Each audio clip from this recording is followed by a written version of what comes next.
Samantala, sa ibang balita, nawala ng bahay ang mahigit 100 pamilya sa Cebu City kasunod ng sunog.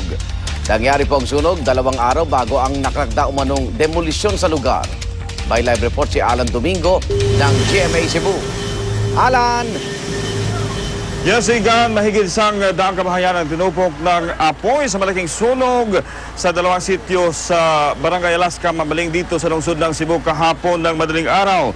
Sa gitna ng malakas na ulan, binulabog pa rin ang mga residente ng sityo Huyong-Huyong at sityo Tinabangay sa Barangay Mambaling sa malaking sunog kahapon ng madaling araw. Sa lakas ng apoy, madali nitong kinain ng kabahayan na gawa ng light materials. Nagkagulo din ang mga residente sa pagsalba ng kanilang mga gamit. Ang ilan sa kanila nawala ng malay sa matinding takot at pagkabahala. Ang ibang mga residente naman ay halos saplot lang sa katawan ang naiwan. Itinaas ang sunog sa Task Force Alpha at na-control pagkatapos ng mahigit 1 oras. Mahigit 100 kabahayan ang nilamon ng apoy. Nag-iwan ito ng aabot na 600,000 danyos.